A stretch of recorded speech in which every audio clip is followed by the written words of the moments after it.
আল্লাহ যখন কথা বলেন, আল্লাহ তিনটা জিনিসকে সামনে রাখেন। কয়টা জিনিস? তিনটা। এক নাম্বার, বেস্ট কন্টেন্ট, মানে আল্লাহ যে বক্তব্য দিবে এই বিষয়টা শ্রেষ্ঠ বিষয়ের উপরে আমার মালিক বক্তব্য রাখবে। যেমন আমরা কথা বলার সময় মাঝে মাঝে আজে বাজে কথা হয় কি হয় না? হয়। 1 ঘন্টা বক্তব্যের মাঝে দেখবেন 15-20 মিনিট এমন কিছু কথা বের হয়েছে যেটা আমারও দরকার নাই, আপনারও দরকার নাই, কিন্তু আল্লাহ যখন কথা বলবে আল্লাহ বিষয়টা এমন ভাবে নিবে যেটা সৃষ্টি মাখলুকাত জগতে সর্বশ্রেষ্ঠ বিষয়। আল্লাহ আজে বাজে বিষয়ে কথা বলে না, কথা যখন বলবে আমার মালিক সর্বসেরা বিষয়ে কথা বলবে। এটা কয় নাম্বার? 1 নাম্বার।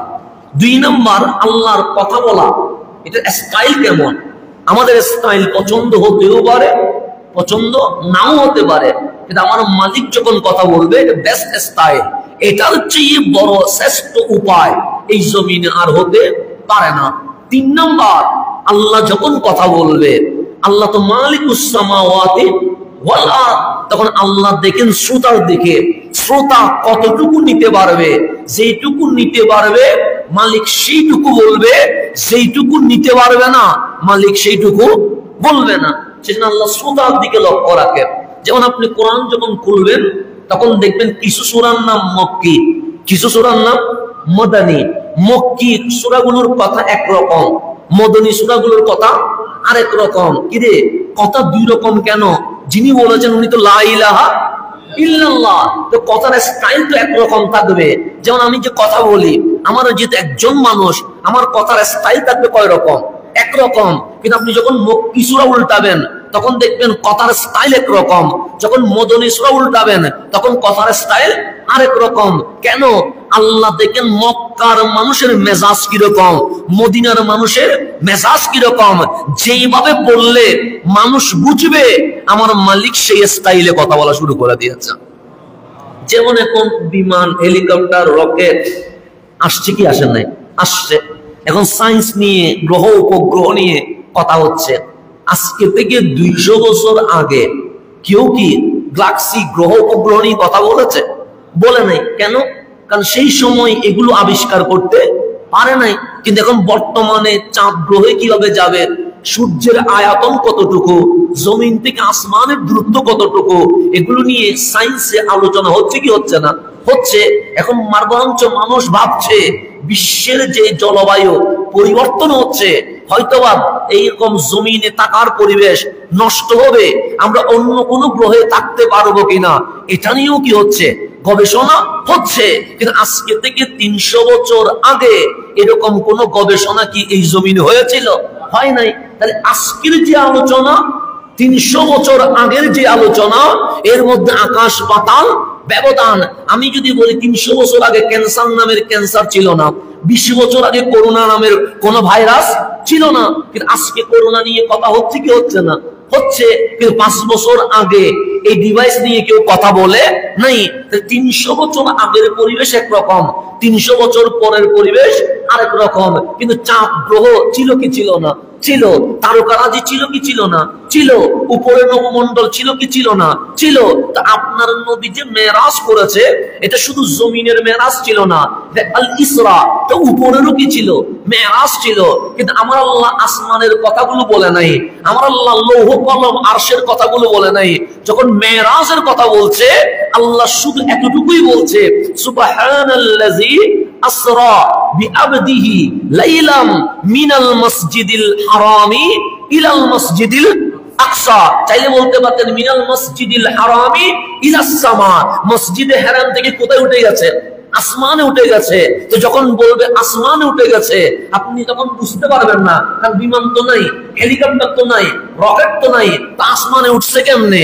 আসমানে কি আছে আমিও জানি না, আপনিও জানেন না। কিন্তু আল্লাহ মেরাজ বোঝানোর জন্য বলছে সর্বপ্রথম যে সুবহানাল্লাযী, তিনি সেই আল্লাহ যিনি তার প্রিয় মাহবুবকে মসজিদে হারাম থেকে মসজিদে আকসায় নিয়ে গেছে। তাহলে হেরেম থেকে কোথায় নিছে?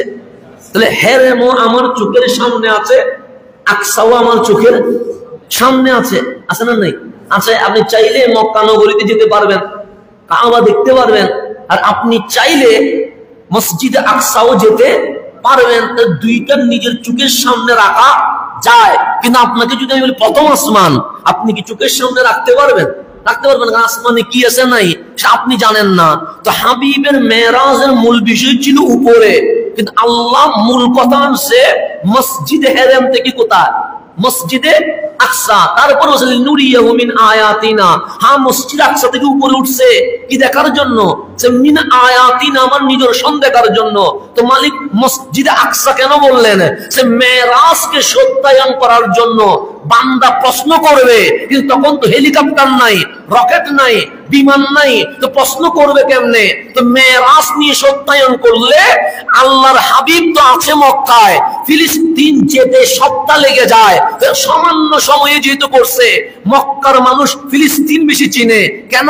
মক্কার ব্যবসায়ীরা বেশিরভাগ ফিলিস্তিনে যায়। তো মসজিদ আকসার দরজা কোন দিকে কয়টা? তো মক্কার মানুষ জানে। জানালা কয়টা? তো মক্কার মানুষ জানে। স্টেপ কয়টা? তো মক্কার মানুষ জানে। এভাবে করে সমস্ত কিছু মক্কার মানুষ জানে। সেই জন্য হাবিবকে যেন প্রশ্ন করতে পারে, সত্যায়ন করতে পারে, সেই জন্য আমি আল্লাহ মক্কা থেকে ডাইরেক্ট মেরাজে নেই নাই, প্রশ্ন করার সুযোগ রাখার জন্য মক্কা থেকে আগে মসজিদে আকসাই নিয়ে গেছে। তাহলে আল্লাহ একটা সিস্টেম দিয়েছে যেন প্রশ্ন করা যায় যে আপনি যে মেরাজে গেছেন, আমি যদি বলি আমি আসমানে উঠে গেছি, তা আপনি কি প্রশ্ন করবেন? কারণ আপনার আসমান সম্পর্কে কোনো কি নাই, অভিজ্ঞতা নাই, ধারণা নাই। তো ধারণা থাকলেই তো কথা বলতে পারবেন। যেমন আপনি যদি বলেন আমি গণিতের স্টুডেন্ট, তাহলে আপনি আমাকে বীজগণিতের সূত্র জিজ্ঞেস করতে পারবেন। আপনি স্কুলেই যান নাই, আপনি আমাকে সূত্র প্রশ্ন করতে পারবেন? পারবেন না। তো এলে আল্লাহ মেরাজটা চাইলে ডাইরেক্ট মক্কা থেকে নিতে পারতেন, কিন্তু আল্লাহ একটা স্টেপ রাখছে। মক্কা থেকে ফিলিস্তিন এটাকে ট্রানজিট রাখছে, ডাইরেক্ট ফ্লাইট করে নাই, ট্রানজিট করে নামাইছে। কেন? মক্কার মানুষ আসমান নিয়ে প্রশ্ন করতে পারবে না, কিন্তু মক্কার মানুষ মসজিদে আকসা নিয়ে কি করতে পারবে? প্রশ্ন করতে পারবে। যেমন আমি এই মসজিদে অনেক জুমার খুতবা দিয়েছি আলহামদুলিল্লাহ। এখন আমাকে যদি বলেন দুই তলায় কি কি আছে, আমি কি বলতে পারবো? পারবো না। আমি দুই তলায় উঠিই নাই, যেটা সত্য কথা। আমাকে যদি এখানে জিজ্ঞেস করেন জানালা কয়টা, তাও আমার বলতে একটু ভাবতে হবে। আমার রসুল গেলেন সামান্য সময়ে, তো সেখানে কি রসুলের পাক মসজিদ আকসা জানালা বলতে গেছে? দরজা কোন দিকে কয়টা এটা দেখতে গেছে? না।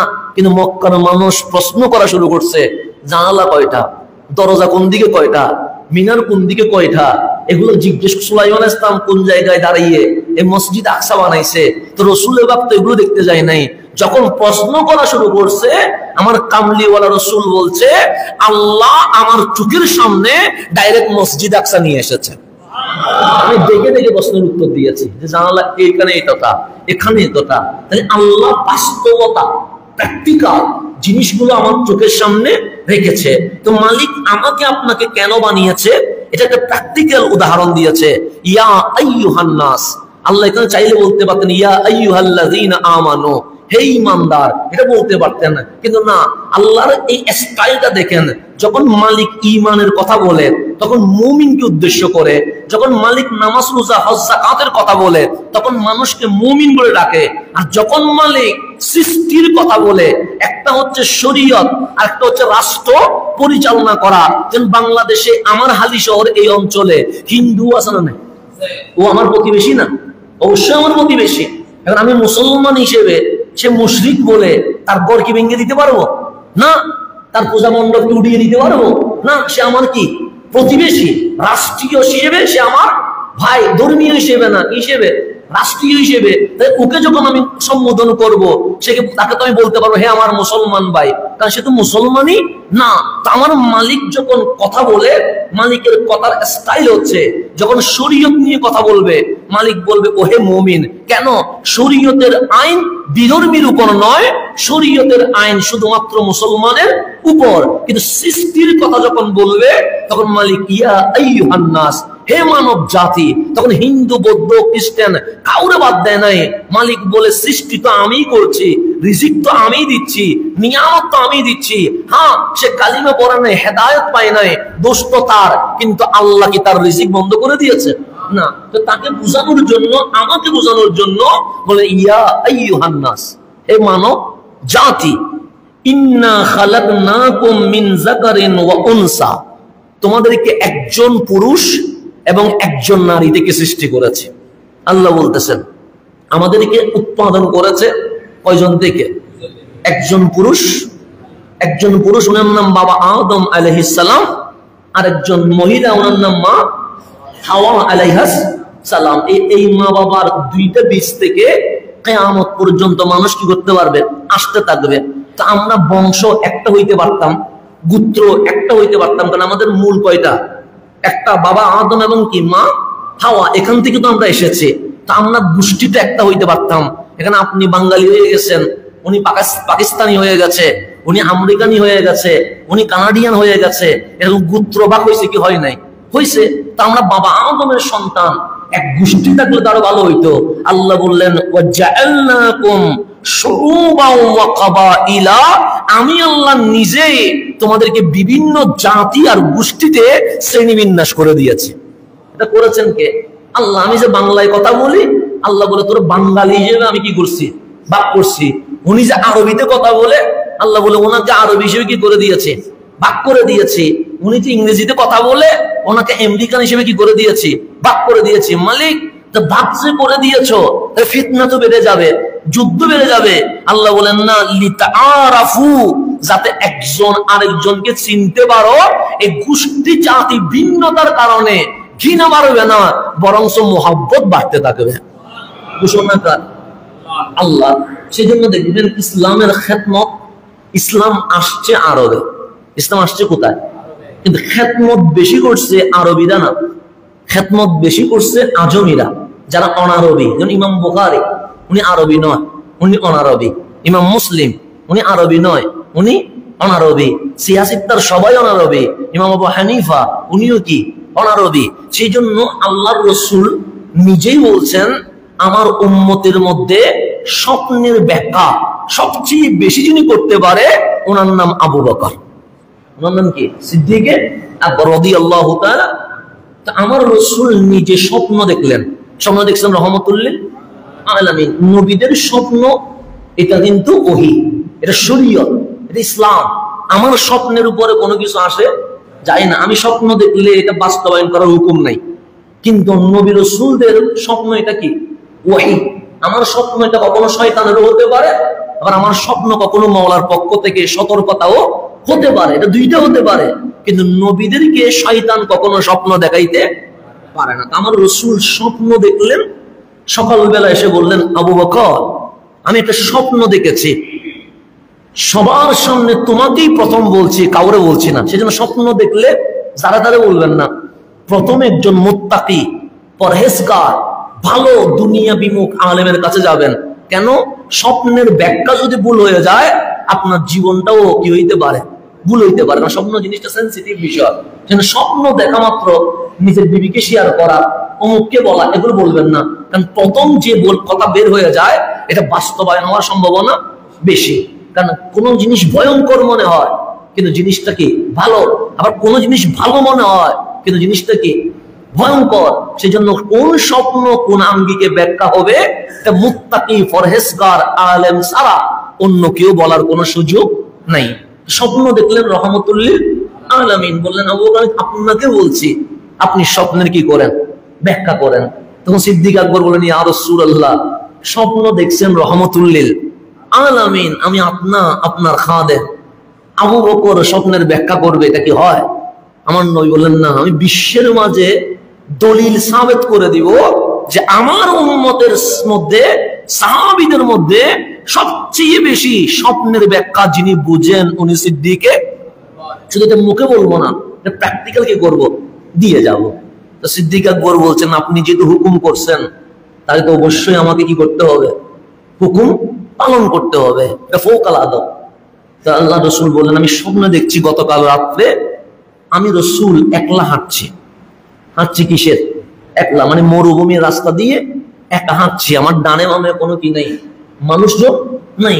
হঠাৎ করে দেখলাম কিছু সাদা ছাগল, মানে বকরি, আমার পিছনে পিছনে কি করতে লাগলো? আসতে লাগলো। বেশি না, অল্প, মানে কিছু ডান থেকে আসতেছে, কিছু বাম থেকে আসতেছে, কিছু পিছন থেকে আসতেছে, এরকম কিছু সাদা বকরি ছাগল পাল আমার পিছনেও কি করতে লাগলো, হাঁটতে লাগলো। কত দূর যাওয়ার পর দেখলাম যে সাদা যে অল্প বকরি ছাগলের পাল আমার পিছনে হাঁটছে। হঠাৎ লক্ষ্য করলাম ডান দিক থেকে, বাম দিক থেকে, সামনে থেকে, পিছনের দিকে কালো ছাগলের অগণিত পাল।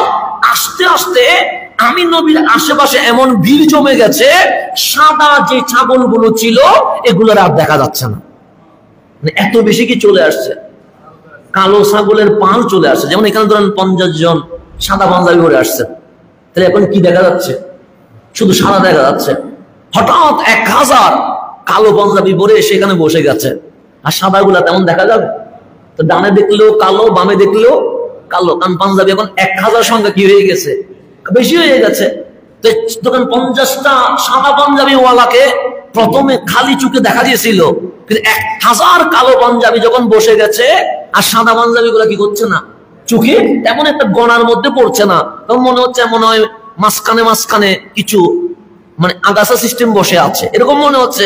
তো কামলিওয়ালা বললেন প্রথমে ছিল সাদা ছাগলের পাল, কিন্তু বেশি অল্প ছিল, কিন্তু কিছুক্ষণ যাওয়ার পরে এত বেশি কালো ছাগলের পাল ভিড় জমিয়েছে, আমি নবী আর সাদা ছাগলগুলো দেখতে পাচ্ছি না।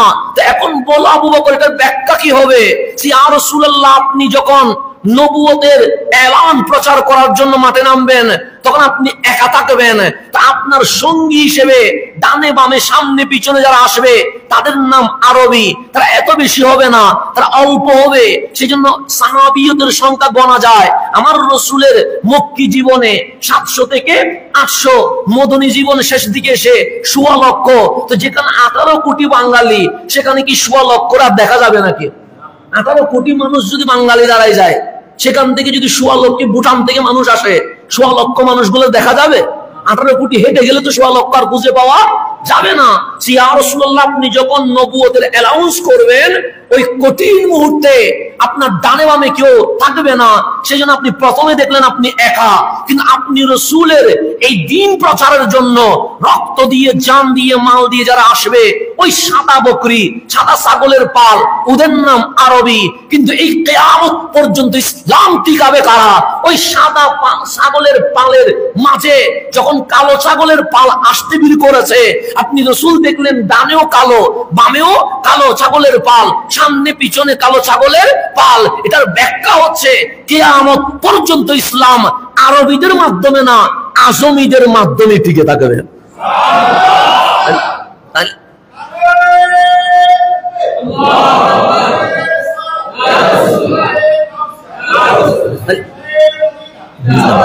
তাহলে ইসলাম টিকে থাকবে কিসের মাধ্যমে? আজমিদের। সেজন্য বুখারী শরীফ, ইমাম বুখারী উনিও কি আরবি না অনারবি? ইমাম মুসলিম উনিও আরবি না, উনিও অনারবি। তো এই অনারবিদের মাধ্যমে মাযহাবের ইমামদের মধ্যে অধিকাংশ অনারবি। এভাবে করে যদি দেখেন ইসলাম টিকে আছে আরবিদের মাধ্যমে না, কাদের মাধ্যমে? অনারবিদের মাধ্যমে। তো গোষ্ঠীগত হওয়ার কারণে এখন আমরা অনারবি, সিদ্দিক আকবর আরবি, আমরা অনারবি, ফারুক আজম উসমান যুন নুরাইন মাওলা আলী আরবি। কিন্তু আমরা কি অনারবি হওয়ার পরেও সাহাবী রাসূলকে তাজিম করছি কি করছি না? করছি। ওনাদেরকে বলছে সবার সেরা। আমরা আহলে বাইতকে তাজিম করছি কি করছি না? করছি। আল্লাহ বলে এই যে ওয়াজআলনাকুম শুউবান ওয়া কাবাইলা, জাতি গোষ্ঠী ভাগ করার কারণে অসম্মান হয় নাই, জাতি গোষ্ঠী ভাগ করার কারণে ফিতনা হয় নাই। অনারবি আরবিকে তাজিম করছে, আরবি অনারবিকে সম্মান করছে। আপনি আরব দেশে গেলে ইমাম বুখারীকে সর্বশ্রেষ্ঠ মুহাদ্দিস বলছে কি বলছে না? বলছে। ওরা কি অস্বীকার করছে? কোন আরবিকে বলছে ইমাম বুখারীকে মানি না, ইমাম মুসলিমকে মানি না? বলে নাই। তাহলে অনারবি আরবিকে সম্মান করছে, আরবি অনারবিকে সম্মান করছে। আল্লাহ বলছে তোমাদেরকে বানাইছি এক পুরুষ এক নারী থেকে, ওয়াজআলনাকুম শুউবান ওয়া কাবাইলা, তোমাদেরকে আমি ভাগ করে দিয়েছি, জাতি গোষ্ঠী করে করে ভাগ করে দিয়েছি। সেজন্য আমার ভাষা বাংলা, উনি ইংরেজি, উনি আরবি। কিন্তু আপনারা বিজনেস করতে চাইনায় যাচ্ছেন কি যাচ্ছেন না? যাচ্ছেন। ব্যবসায় কি কোনো সমস্যা হচ্ছে না? আমাদের বাঙালি প্রবাসীরা আরবে যাচ্ছে কি যাচ্ছে না? যাচ্ছে, কাজ করবে কি কোনো সমস্যা হচ্ছে? সমস্যা হচ্ছে না। আবার আপনারা অনেকে আমেরিকা, লন্ডন, ইউরোপে যাচ্ছেন কি যাচ্ছেন না? যাচ্ছেন, সেখানে নাগরিকও নিচ্ছেন, কোনো সমস্যা হচ্ছে না? আল্লাহ বলে ওয়াজআলনাকুম শুউবান ওয়া কাবাইলা, ভাগ করার মাধ্যমে, বিচিত্র করার মাধ্যমে, লিতাআরাফু, তোমরা একজন আরেকজনকে ভালোভাবে চিনতে পারবে। এটা হচ্ছে আল্লাহর উদ্দেশ্য। এরপর আল্লাহ ইয়া আইয়ুহান নাসের মধ্য দিয়ে আমাদের ব্যাপারে বলছেন, জমিনে অনেক কিছু আছে না? নাই আছে। জমিনের নাই এমন কিছু নাই। এখন জমিনের মধ্যে কিছু আছে দামি জিনিস, কিছু আছে অদামি। যেমন এখানে গাছের মধ্যে অনেক গাছ, যেগুলোকে আমরা আগাছা বলছি, এগুলো যতই বেশি হোক, এগুলোর কোনো মূল্য আছে নাই। আপনি দিন শেষে এগুলাকে উপচে কি করে দিবেন? ফেলে দিবেন। এগুলো আমাদের কোনো কাজে আসবে না। আবার এখানে যদি ফল ফলাদের গাছ থাকে, এই গাছকে আপনি ফেলে দিবেন না। তাহলে ফল গাছ গাছই, কিন্তু আগাছার মূল্য নেই। কিন্তু আম গাছ, কাঁঠাল গাছ, এগুলার কি আছে? মূল্য আছে। গাছের মধ্যেও আবার মূল্যায়নের মধ্যে ভাগ আছে না? নেই, আছে। তো এখন আপনাকে যদি বলি সবচেয়ে ডিমান্ড দামি জিনিস কি, আপনি নিশ্চয়ই বলবেন স্বর্ণ, তেল বা খনিজ পদার্থ, কয়লা। এগুলো দামি না অদামি? দামি তো বেশি। এখন স্বর্ণ দামি জিনিস, এটা কি জমিনের উপরে আছে না জমিনের নিচে? নিচে। খনিটা কোথায়? জমিনের নিচে। তেল দামি জিনিস, যেই দেশে তেলের কি আছে, খনি আছে, ওই দেশ সবচেয়ে কি হয়ে যায়? ধনী হয়ে যায়। তেলটা কি জমিনের উপরে না জমিনের নিচে? নিচে। যে বিদ্যুৎ বলছেন, কয়লা বিদ্যুতের উপরে বাংলাদেশ অনেক বিদ্যুৎ কি করতেছে? সাপ্লাই করছে। এই কয়লা কি জমিনের উপরে না জমিনের নিচে? নিচে। তাহলে আপনাকে আমি যত বলবো ডিমান্ড, মানে ভালো দামি জিনিস কি কি, আপনি বলবেন স্বর্ণ, তেল, কয়লা, আরো যা আছে, খেয়াল করে দেখবেন সবকিছুর স্থান কোথায়? জমিনের নিচে। কিন্তু আমরা জমিনের নিচে না উপরে? উপরে। আমরা যারা মানুষ, তারা জমিনের কোথায়? উপরে। গাছ তাও জমিন থেকে শুরু হয়েছে। পৃথিবীতে যা আছে সবগুলো জমিনের নিচ থেকে। কিন্তু আমি জমিনের নিচে না, আমি জমিনের উপরে। আপনি জমিনের নিচে না, আমি জমিনের উপরে। আল্লাহ বলছে ওয়ালাকাদ কাররামনা বনি আদমা, হে বনি আদম, তুমি যে ভাবছো স্বর্ণ দামি, তেল দামি, কয়লা দামি, সবগুলো জমিনের ভেতরে আর তুমি জমিনের উপরে। এর মধ্য দিয়ে সৃষ্টি জগতে যত দামি আছে, সকল দামির মধ্যে আমি আদম সন্তানকে সবচেয়ে সম্মানিত করে দিয়েছি। সেজন্য আল্লাহ বলছে স্বর্ণ তোমার কদমের নিচে, খনিটা আমার কিসের নিচে? পায়ের নিচে না। তেলটা কোথায়? আমার পায়ের নিচে। কয়লাটা কোথায়? আমার পায়ের নিচে। আল্লাহ বলছে তোর পা যেখান থেকে শুরু, স্বর্ণ তার নিচে, তেল তার নিচে, কয়লা তার নিচে। তো লাকাদ কাররামনা বনি আদম, পৃথিবীতে যত ডিমান্ড ফুল জিনিস আছে, সমস্ত সৃষ্টির মাঝে আমি আল্লাহ মানুষকে এত দামি বানিয়েছি। দামি জিনিস আমার বান্দার পায়ের নিচে, আর আমার বান্দা জমিনের উপরে। এখন আল্লাহ জিজ্ঞেস করেন, দামি বানাইলা, এটার কারণ কি? কারণ তো লাগবে, কারণ ছাড়া দামি হবে না। আপনাকে যে অফিসের মধ্যে সবার উপরে পদ দিবে, নিশ্চয় যোগ্যতা লাগবে না? অযোগ্য ব্যক্তিকে কি চেয়ারম্যান করবে? করবে না তো। পুলিশ কমিশনার যখন বানাবে, তখন কি একজন সৈনিককে টেনে আনে পুলিশ কমিশনার বানাই দিবে? না। উনি বিসিএস পাস করতে হবে, উনি যোগ্যতা দিয়ে ডিউটি করতে হবে, ওনার সুনাম অর্জন করতে হবে। এরপর উনি স্টেপ বাই স্টেপ উঠতে উঠতে কোথায় উঠবে? পুলিশ কমিশনারে উঠবে। এরকম একটা যোগ্যতার কোয়ালিটি লাগে কি লাগে না?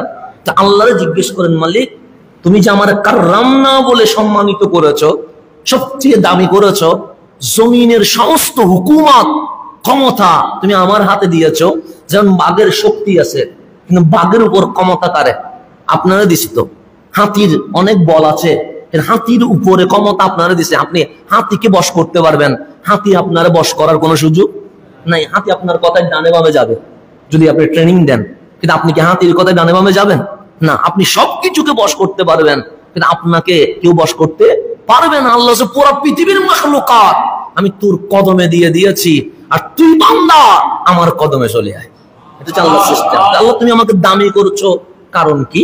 আল্লাহ বলছেন ইকরা বিইসমি রাব্বিকাল্লাযী খালাক। একটা কারণে তুই দামি, তোর জ্ঞান আছে, তোর নলেজ আছে, তোর বিবেক আছে। পড়ার কারণে, এলমের কারণে তুমি কি হয়ে গেছো? দামি হয়ে গেছো।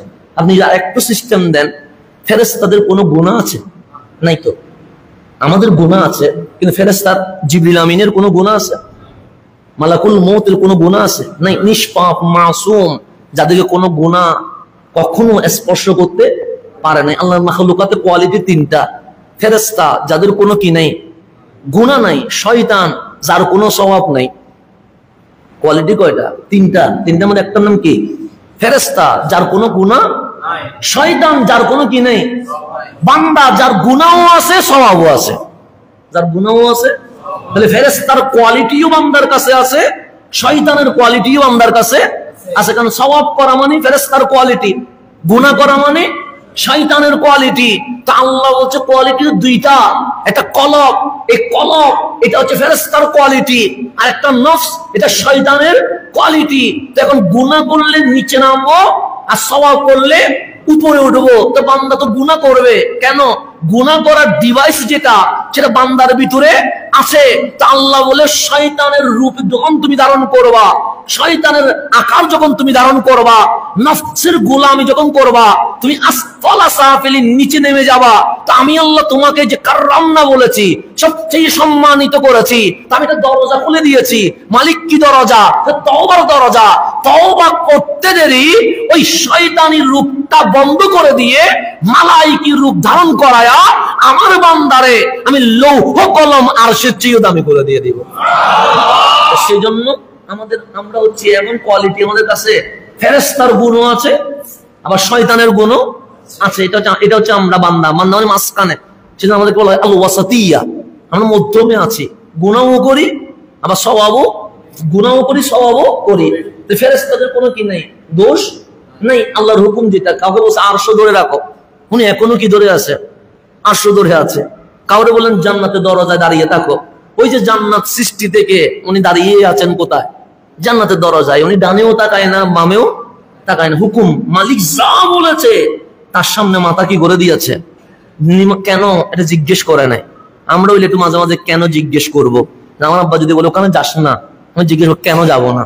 আমার মা যদি বলে এটা খাস না, কেন খাবো না, আমরা একটু জিজ্ঞেস করবো। কিন্তু ফেরেশতারা কখনো জিজ্ঞেস করবে না। যেমন ইসরাফিল আলাইহিস সালাম কখন ফুঁক দিবে, কিন্তু সিংহ নিয়ে এখন কি আছে? বসে আছে। কেন? মালিক বসে থাক, উনি বসে আছে। আমি বলে জিজ্ঞেস করতাম, মালিক কত বছর পরে ফু একটা দিব, তুমি আমার এরকম দরায় বসে রাখবা? আমি বলে বলতাম। কিন্তু ইসরাফিল আলাইহিস সালাম কি বলবে না? উনি সিং ধরে বসে আছে। মালিক কখন হুকুম করবে, এই হুকুম শোনার জন্য উনি মাথা নত করে আছে। এটার নাম কি? ফেরেশতা। তাহলে ফেরেশতার কোনো গুনাহ নাই। কিন্তু ওই গুনাহ না থাকা ফেরেশতাকে আল্লাহ বলছেন বাবা আদমকে সিজদা করো। কি না থাকা? গুনাহ না থাকা। তা আদম আলাইহিস সালামের কি আছে? এমন কি আছে মালিক যে ফেরেশতা কুল ওনাকে সিজদা করছে?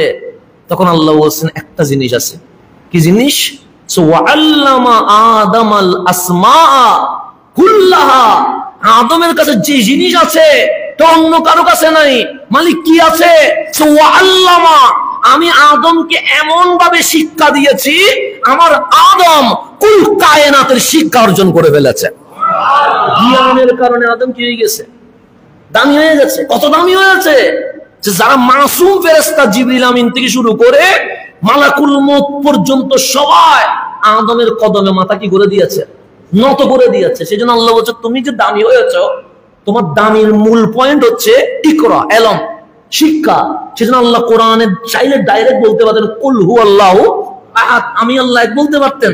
আল্লাহ চাইলে বলতেন আকিমুস সালাহ, নামাজ আদায় কর। এটা প্রথমে বলে নাই, প্রথম বলছে ইকরা, পড়, স্টাডি কর, গবেষণা কর। কিন্তু আশ্চর্যজনক কথা হচ্ছে, আমি যখন বাংলাদেশের মুসলমান নিয়ে কথা বলি, দেখি মুসলমানদের মধ্যে 90% মুসলমান অশিক্ষিত হয়ে আছে। যে কোরআন শিক্ষার কথা বলছে, আমরা কি হয়ে আছে? অশিক্ষিত। যেমন আপনারা যদি বলি কোন দেশে গেলে আমি সফল হব, আপনি জীবনে কখনো বাংলাদেশের নাম বলবেন না।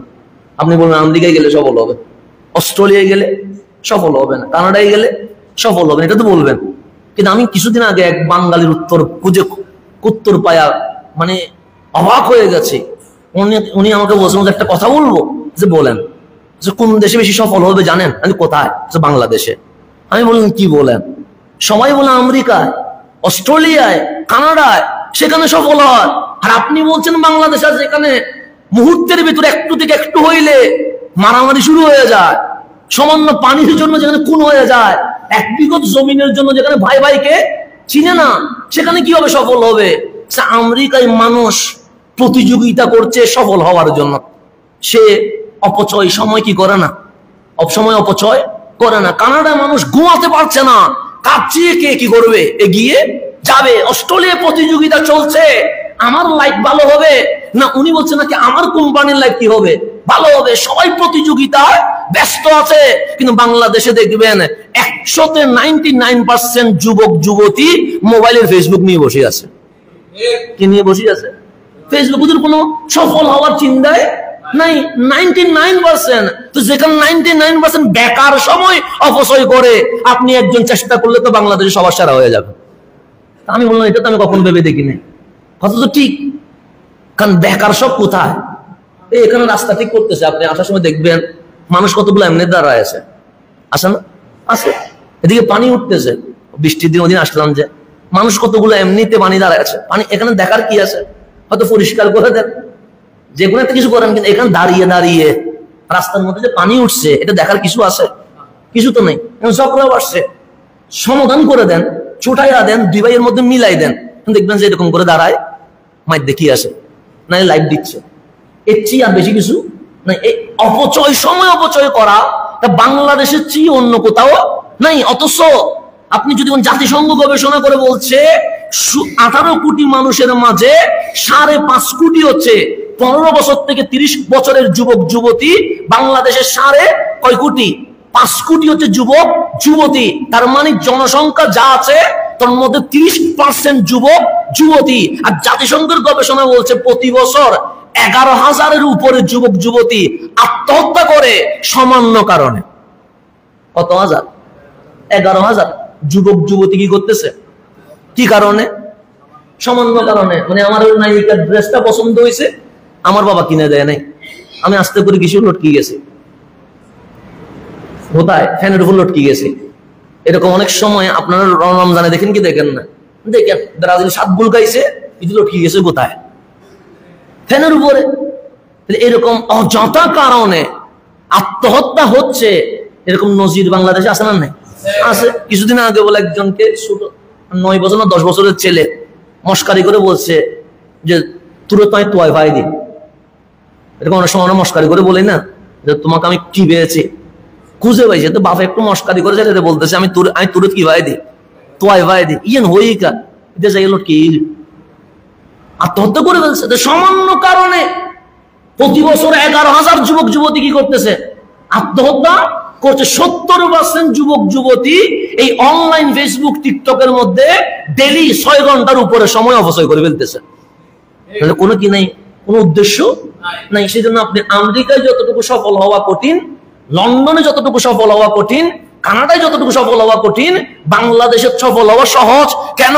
90% মানুষের কোনো কি নাই যে আমি সফল হইতে হবে, আমি বড় হতে হবে, আমি ব্যারিস্টার হব, আমি সচিব হব, আমি রাষ্ট্রপতি হব, আমি প্রধানমন্ত্রী হব। এরকম কোন স্বপ্ন আছে? নাই। তো স্বপ্ন না থাকলে কেমনে হবে? বারাক ওবামা আফ্রিকান কালো যখন ক্লাস 3-তে পড়ছে, টিচার জিজ্ঞেস করছে তুমি কি হবা, তখন বলছে আমি আমেরিকার প্রেসিডেন্ট হব। সবাই হাসছিল, বলছে কি হয়? আফ্রিকার কালো যুবক ক্লাস 3-তে বলতেছে আমি কি হব?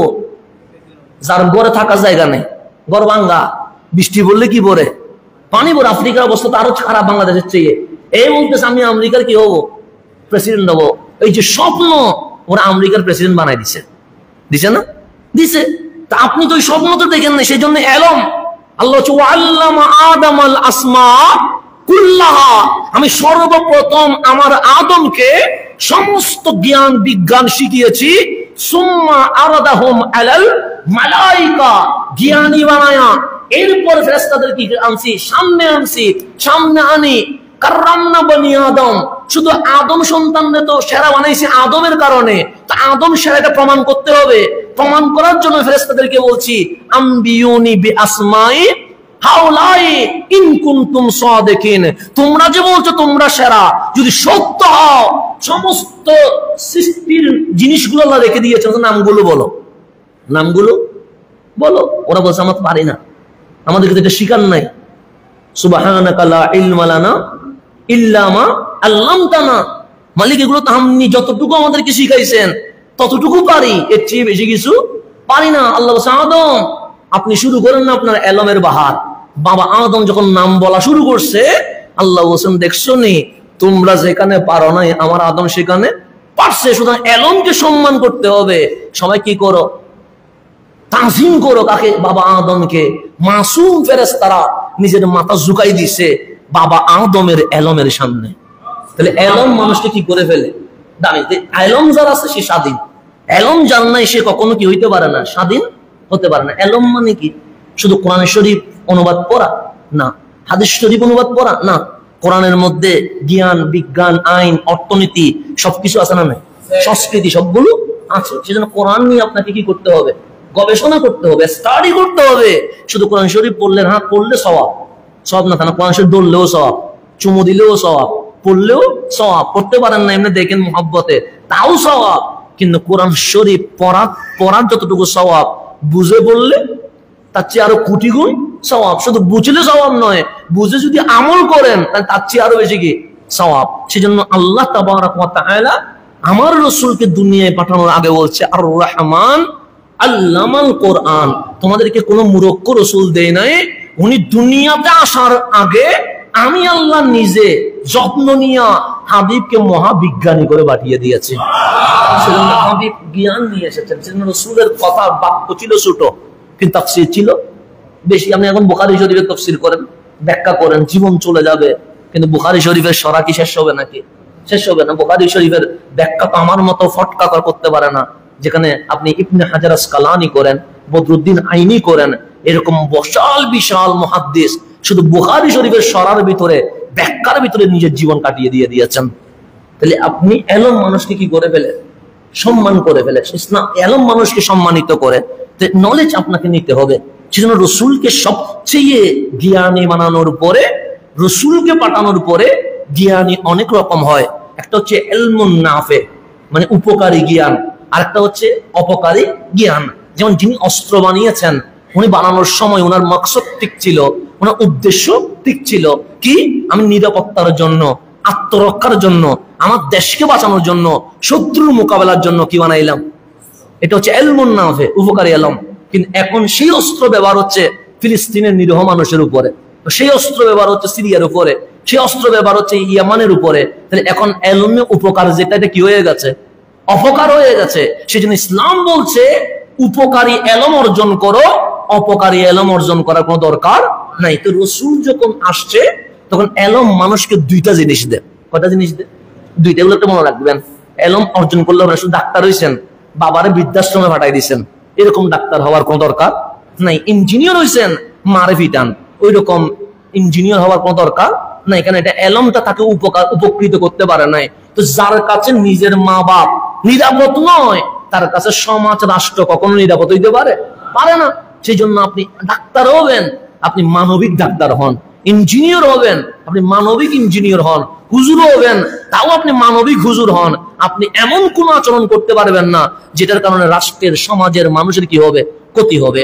তো এলম যখন আমার রসুল নিয়ে আসছে, রসুল এলমের মধ্য দিয়ে দুইটা জিনিস দিয়েছেন। কয়টা জিনিস?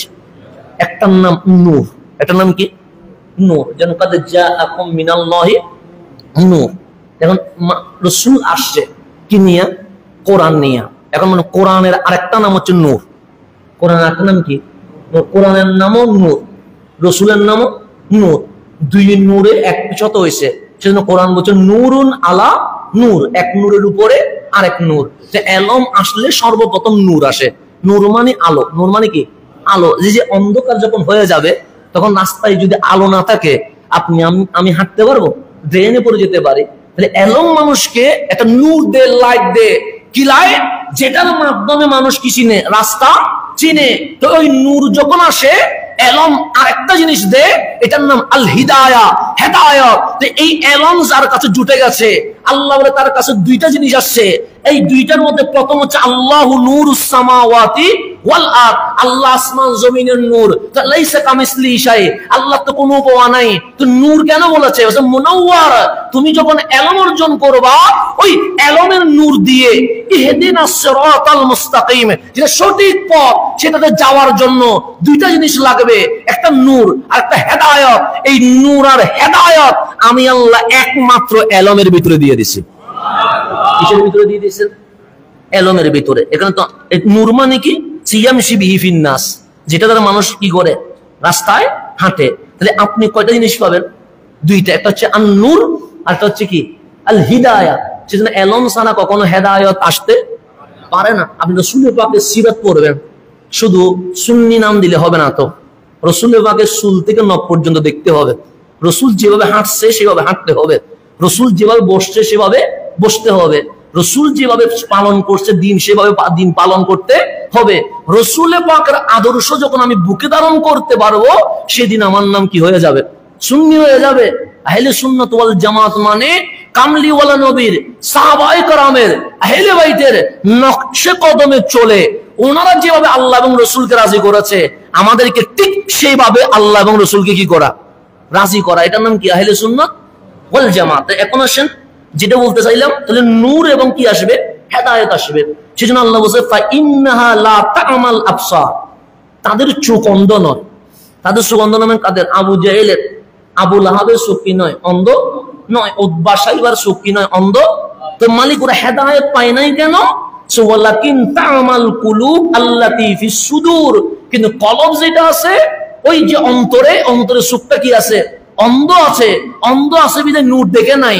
নূর না দেখার কারণে রাস্তায় হাঁটতে পারে নাই। রাস্তায় হাঁটতে পারে নাই বলে হেদায়েত পায় নাই। হেদায়েত পায় নাই বলে সিরাতে মুস্তাকিম চিনে নাই। সিরাতে মুস্তাকিম চেনে নাই বলে কামলিওয়ালার কদমে এসে তারা সাহাবী হইতে পারে না। তাহলে সুখ শুধু এটা না, সুখ কোথায় আছে? হালি শহরের রাস্তা চিনার জন্য এই সুখ লাগবে। কিসের রাস্তা চিনার জন্য? হালি শহরের। আর মদিনাওয়ালার দেওয়া হেদায়েত চিনার জন্য এই সুখ না, এই সুখ লাগবে। এই সুখটা এলমের মাধ্যমে আসে। আমি গুগল ম্যাপ মারলে আমার আলিশান মসজিদ চলে আসতে পারবো। গুগল ম্যাপে আলিশান মসজিদ আছে না, চলে আসতে পারবো আমি। এটা দিয়ে আমি আলিশান মসজিদ পর্যন্ত আসতে পারবো। কিন্তু গুগল ম্যাপে যদি জান্নাত লিখে যাইতে পারবেন নাকি? আপনি গুগল ম্যাপ লিখলে ঢাকা যেতে পারবেন তো, কারণ গুগল ম্যাপ আপনাকে কোথায় নিয়ে যাবে? তো গুগল ম্যাপে লেখেন জান্নাতুল ফেরদৌস, সে কি জান্নাতুল ফেরদৌস নিতে পারবে? পারবে না। কেন? এই চোখ দিয়ে আপনি ঢাকা পর্যন্ত যেতে পারবেন, আমেরিকা লন্ডন পর্যন্ত যেতে পারবেন, কিন্তু এই চোখ দিয়ে আপনি জান্নাতুল ফেরদৌস পর্যন্ত চলে যেতে পারবেন। আর এই চোখটা জুটবে কোথায়? আল্লাহ বলেন আমার হাবিবকে দিয়েছি, হাবিবের ডান হাতে আল কোরআন দিয়েছি। হাবিব আর কোরআন এই দুইটাকে তুমি যদি সামনে রাখো, উখরিজাত লিন্নাস মিনাজ যুলুমাতি ইলান নূর। দুনিয়ায় যে অন্তরটা অন্ধ হয়ে গেছে, এই অন্ধ হওয়ার কারণে তুমি আল্লাহ ভুলে গেছো, রসুল ভুলে গেছো, কোরআন ভুলে গেছো, মসজিদ ভুলে গেছো, কাবা ভুলে গেছো, ইসলাম ভুলে গেছো। কিন্তু যখন কামলিওয়ালা হাবিবকে ধরবা, আল কোরআনকে ধরবা, উখরিজাত লিন্নাস মিনাজ যুলুমাতি ইলান নূর, ছিলা অন্ধকারে, হাবিবের নূর আর কোরআনের নূর তোমাকে অন্ধকার থেকে বের করে ডাইরেক্ট জান্নাতুল ফেরদৌসে নিয়ে যাবে। এটার জন্য এলম লাগবে। কি লাগবে? এলম। সেজন্য সুখ সবার আছে, সুখ আমারও আছে, আপনারও। কিন্তু আল্লাহ মক্কার অবস্থা বলছে, আবু জেহেল বাজারে যাচ্ছে, তো আবু লাহাব ব্যবসা করছে, উতবা সাইবা ইনকাম করছে, কিন্তু আল্লাহ বলছে কাল্লা বাল্লা তুকরিমুনাল ইয়াতীম, তোমরা তো এতিমকে সম্মান করো না। কাকে সম্মান করো না? এতিমকে। তার মানে সুখ আছে, কিন্তু এতিমের সম্মান সে বুঝতে। এরপর আল্লাহ বলছে ওয়ালা তাহাদুনা আলা তুআমিল মিসকিন, দরিদ্রদের যে জীবিকা সংস্থানে পরস্পর তোমরা উৎসাহিত করো না। গরিব না খেয়ে মরছে, আর তুমি ঘরের মধ্যে কি করছো? ফুর্তি করছো। তো এটা তো কাফেরদেরকে বলছে। আজকে যদি আমাদের এই চট্টগ্রামের অঞ্চলের কথা বলি, আমরা মেহেদি রাতে নাম দিয়ে যে খাবার অপচয় করি, সেই খাবার অন্তত না হইলেও আমার এলাকার মিসকিনরা এক সপ্তাহ খাইতে পারবে। কথা দিন না? তো আমাদের সুখ আছে। আল্লাহ তুকরিমুনাল ইয়াতীম, সুখ দিয়ে, ওই সুখ দিয়ে কি হবে? তোমার এতিম সম্মান পাচ্ছে না, তুমি সম্মান করছো না। সুখ দিয়ে কি হবে? তুমি মেহেদি রাতের নাম দিয়ে যে খাবার অপচয় করেছো, তুমি বিয়ের নাম দিয়ে 12টা আইটেম করে যে খাবার তুমি ডাস্টবিনে ফেলে দিয়েছো, কিন্তু তোমার মিসকিন না খেয়ে মরছে, তোমার সেই দিকে কোনো খেয়াল নাই। তাহলে আমরা বিয়ের নামে অপচয় করি, মেহেদি রাতের নামে কি করি? অপচয় করি, বিভিন্ন অনুষ্ঠানের নামে অপচয় করি। সুখ আছে, কিন্তু আমার পাশের ঘরের মানুষ যে খাচ্ছে না, এটা যখন আমি দেখতে পাচ্ছি না, আমার অন্তর যখন এই খবর নিতে পারছে না, আল্লাহ বলে ওই সুখ দিয়ে কি হবে? যে চুকের কারণে সমাজের এতিম মানুষ সম্মান পায় না, যে চুকের কারণে সমাজের গরিব মানুষ খাইতে পারে না, এইরকম চুক দেওয়ার কোনো দরকার নাই। আল্লাহ বলছে ওই রকম চুক যাদের আছে তাদেরকে আমি অপদস্থ করে দিয়েছি। আর যারা তার প্রতিবেশীর খবর নেই, রাষ্ট্রের সমাজের উন্নতির কথা চিন্তা করে রাহামারামারি হানাহানি বন্ধ করার চেষ্টা করে, বল তাদেরকে কাররামনা বনি আদম, ওই আদম সন্তানকে আমি সবচেয়ে সম্মানী করে দিয়েছি। সেই জন্য আমার রাসূল যখন চলতেন উনি দুইটা জিনিসকে সামনে রাখতেন। কয়টা জিনিসকে? এক নম্বর হচ্ছে নতুন পদ্ধতিতে দেখতে হবে। কি পদ্ধতি? এই সময়টা আধুনিক সময়, এই সময় বিজ্ঞান আপনার সামনে, কম্পিউটার আপনার সামনে, ইন্টারনেট আপনার সামনে। 50 বছর আগের মতো করে দেখলে বিশ্বে চলতে পারবেন? চলতে পারবেন না। সেজন্য আমার রাসূলের দৃষ্টিভঙ্গি ছিল নতুন পদ্ধতি, যেই সময় যে কাল যে পাত্রে যেভাবে সমাধান দিলে জাতি উপকৃত হবে, কামলিওয়ালা রাসূল সেভাবে কি করতেন? সমাধান দিতেন। 2 নাম্বার, ন্যায় বিচারের জন্য আজীবন কামলিওয়ালা রাসূল শেষ নিঃশ্বাস তক কষ্ট করে গেছেন। কিসের জন্য? ন্যায় বিচার, ইনসাফের জন্য। তাহলে আমাদেরকে দেখতে হবে নতুন পদ্ধতিতে বিশ্ব দেখতে হবে, যে 50 বছর আগে যেরকম ছিল এখন সেরকম নাই। সুতরাং আপনাকে এখন যেরকম করলে বিশ্ব শান্তি হবে সেটা নিয়ে চেষ্টা করতে হবে। আর হচ্ছে ন্যায় বিচার যতক্ষণ প্রতিষ্ঠা হবে না ততক্ষণ আমাদেরকে কি করতে হবে? চেষ্টা চালিয়ে যেতে হবে। সময় আমার শেষ, সেই জন্য আমি অল্পতে কথা বলছি। চারটা সিস্টেম মেথড নিলে এই জমিন শান্তি হয়ে যাবে। কয়টা? 1 নম্বর তাসকিয়াতুন নফস, নিজেকে কি করা? ঠিক করা, নিজেকে ঠিক করা। যেমন কাল গাউসে জামান আল্লামা তৈয়ব শাহওয়াজি রহমতুল্লাহ আলাইহি উরসে পাক চলে গেছে, তো উনি একটা কথা বলতেন, আমরা মানুষকে দমক দেওয়ার সময় কিরকম করি? এরকম করি, এই এরকম বলি কি বলি না? বলি। তো কয়টা আঙ্গুল গেছে? একটা। মানে কাউকে যখন আমি হুমকি দিচ্ছি তখন আমার হাতে এভাবে উঠে না, শুক্লাল করে কি বলে, এই এরকম বলি কি বলি না? তো গাউসে জামান আল্লামা তৈয়ব শাহওয়াজি বলছেন, তুমি যখন আঙ্গুল তুলছো একটা আঙ্গুল ওর দিকে গেছে, কিন্তু বাকি 3টা আঙ্গুল কোন দিকে? তোমার দিকে। তো তোমার দিকে তাকায়া ওই আঙ্গুল বলছে, আরে ওরে শাসন করার আগে তুমি তোমাকে শাসন করো। কয়টা আঙ্গুল বলতেছে? একটা গেছে ওর দিকে, কিন্তু 3টা কোন দিকে? আর বৃদ্ধাঙ্গুলি কোন দিকে? এই দিকে। কেন? বৃদ্ধাঙ্গুলি বলছে এটার দিকে তাকাস না, এই 3টার দিকে তাকা। এটার নাম তাসকিয়াতুল নফস। আগে নিজেরে ঠিক করো, অন্যের কি হয়েছে এটা দেখার আগে তুমি নিজে সংশোধন হয়েছে কিনা এটা দেখতে হবে। এটার নাম কি? তাসকিয়াতুল নফস, নিজেকে ঠিক করা। 2 নাম্বার, আমার পথ হবে শরীয়ত। আমার পথ হবে কি? আমার কোরআন, সুন্নাহ, ইজমা, কিয়াস আছে না নাই? আছে। তো আল্লাহ বলছেন সুম্মা জাআলনাকা আলা শরিয়াতিন মিনাল আমর, হাবিব আমি আপনাকে শরিয়ার বিশেষ বিধানের উপর প্রতিষ্ঠিত করেছি। ফাত্তাবিহা, দুনিয়ার কোন মেথড থিওরি মানার দরকার নাই। আমি আল্লাহ যে শরীয়ত দিয়েছি আপনাকে, আমাদেরকে, সবাইকে ওই শরীয়ত কি করতে হবে? মানতে হবে। 1 নাম্বার নিজেকে সংশোধন করা, 2 নাম্বার মাওলার দেওয়া শরীয়ত মান্য করা, 3 নাম্বার শুধু আমার হালি শহর, এটা আমার এলাকা নয়, শুধু বাংলাদেশ এটা আমার অবস্থান নয়, পুরা বিশ্ব নিয়ে আপনাকে কি করতে হবে? ভাবতে হবে। কেন? রাসূল পাক বলতেন মুসলমান আরেকজন মুসলমানের ভাই, সুতরাং আফ্রিকার মুসলমানও আমার ভাই, আমেরিকার মুসলমানও আমার ভাই। কিন্তু যখন মদিনায় আসলেন তখন দেখলেন ইহুদিও আসে, মুশরিকও আছে। রাসূল পাক মদিনা সনদ বানায়া বলছে মুসলমানরা হচ্ছে ইসলামিক গোষ্ঠী, আর তোমাদেরকে আমি গোষ্ঠী বানায়া দিলাম কিসের? ইনসানিয়ত, মানবতার গোষ্ঠী। সেই জন্য হিন্দুও থাকতে পারবে, বৌদ্ধও থাকতে পারবে, নাস্তিকও থাকতে পারবে, সে তাদের মতো থাকবে, আমরা আমাদের মতো থাকবো। এটা হচ্ছে নিয়ম। তারপর হচ্ছে আপনার বিশ্বাসের ক্ষমতা ও সংস্কার। সংস্কার হবে বিশ্বাসের উপরে, ক্ষমতার অপব্যবহারের উপর নয়, আমার আদর্শের উপরে। ইন্নাকা লাআলা খুলুকিন আযীম, আমি আদর্শ দিয়ে মন জয় করব, আমি ক্ষমতা দিয়ে মানুষের মন জয় করতে পারবো না। তা আল্লাহ এইগুলো যদি আমাদের কাছে চলে আসে তাহলে দেখবেন একজন মুসলমান রাষ্ট্র গঠনে ভূমিকা রাখবে, অর্থনৈতিক ভূমিকা রাখবে, সংবিধান গঠনে ভূমিকা রাখবে। সমস্ত স্তরে যদি একজন মুসলমান ভূমিকা রাখে, শুধু নিজের মুসলমান বললে তো হয় না, নিজের ধর্ম ইসলাম বললে হবে না। যখন আমি মুসলমান হিসেবে আচরণ করতে পারবো, সমগ্র বিশ্বে ইসলামের দাওয়াত দেওয়া লাগবে না। আপনার আদর্শ দেখে দেখবেন মুশরিক, মুনাফিক, মুরতাদ, নাস্তিক সবাই আপনার কদমে এসে কালিমা পড়তে শুরু করে দিয়ে দেবে। সেজন্য বাবা শাহজালালের ইসলামের দাওয়াত ছিল আদর্শ, শাহপরানের ইসলামের দাওয়াত ছিল আদর্শ, 360 আউলিয়ার ইসলামের দাওয়াত ছিল কি? আদর্শ। মানুষের কাছে ওনার জোর করে নাই, ওনাদের কাজ দেখে, কর্ম দেখে, আদর্শ দেখে মানুষ দৌড়ায়া কোথায় আসছে? ইসলামে আসছে। সেই জন্য আসেন আমরা মুসলমানের মতো যদি আচরণ করতে পারি, বিশ্বে অমুসলিম থাকবে না, অটোমেটিক কি হয়ে যাবে? মুসলমান হয়ে যাবে। আল্লাহ যেন আমাদেরকে বুঝার তৌফিক নসিব করেন।